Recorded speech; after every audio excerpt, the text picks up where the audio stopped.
what are you doing out here? You know today's the day where we clean the base, and I'm not doing it by myself again.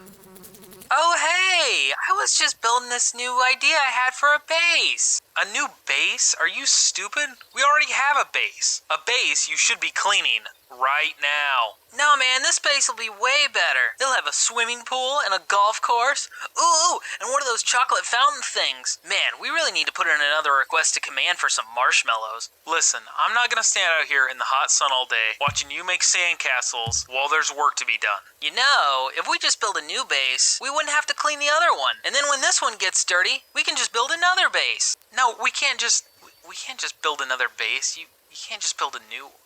We can't just. Alright, give me a shovel.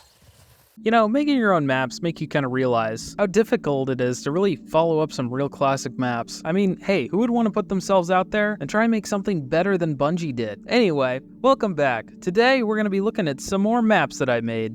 This is kind of a follow-up to my last video that I did about this, but it isn't necessary to watch the other one, but if you want to, it'd be much appreciated. I've taken some time, looked through the documentation, I even got on the Halo modding Discord, which had some really great answers to some of the questions I had, and I think overall I've just gained kind of a better understanding of how to make maps. It really is a dream come true to me. As I said before, I've always wanted to do this, and just having a creative outlet in one of my favorite games is a really fun time. So let's get on to what I've been working on. So I kind of wanted to start where we left off. The map you're seeing now is kind of the revised and finished version of what I was working on at the end of the last video. I decided to make it even more symmetrical and put this little pathway right through the center that sends you to a mirrored side of the map. I thought it would be cool to have kind of like two bases on each side of the map, this meaning that it's symmetrical, but it's kind of hot dog symmetrical instead of hamburger symmetrical, if that makes any sense. I went through and fixed up some of the textures. I even added a unique ceiling texture that's just kind of a darker metal color. I think this is the first ever map where I actually use indoor lighting. See, Halo's outdoor lighting is really simple. You just plop a skybox outside and boom, there you go, lighting. But indoor, I could never figure out how they did it. I see that there's lights and I see that they're glowing, but there's no entities or anything in the editor that represent lights, or at least not to the extent that I saw in Bungie's maps. Turns out lights in Halo are just textures that the game tells to emit light. So just by plopping down the right texture, you get a nice glowing extrusion on the wall. So I was really excited about that. I'd never done that before, and I think it looks really good. I still haven't figured out exactly how to get all the lights to display properly, and I think I'm just trying to find the best lighting texture that works for me. But hey, for my first attempt, it's not too bad. I think this map would just be a really fun shooting arena. You know, kind of like Wizard or something like that. Just running around with shotguns, blasting every person you see. You know, something really simple and basic. So after having success with that, I wanted to make something a little less symmetrical and more like a multiplayer level that winds and turns and at least kind of has a path for you to follow. The main inspiration for this map was Rat Race, and I know it doesn't look a lot like it, but internally I used a lot of the textures and same lighting as that map. I think this was just trying to make myself do something more complicated. My experiences in the past just led me to believe that Halo is really finicky with the kind of geometry that you put into the map, so I tried to push it as far as I could, and anytime there was an error I would just try and go back and fix it. And I think it turned out pretty cool. It has a lot of height variation, and I'm a big fan of the ramps all over. The lighting's really cool, as I feel like I put a lot more time trying to make it fully lit and bright. There's still some dark areas, but I think using lights, you can make such an atmospheric and cool looking level. I really wanted to put a teleporter in this map, and I just haven't gotten to that point yet. I thought this cutout section would be a great place for one though, as many Halo CE maps have this kind of section with a teleporter. So overall, I was just trying to push myself, maybe do some more lighting, as I'd never really done it before, and just make something that was a little bit more complicated. Now the next map, I think, is where I've really done the best job,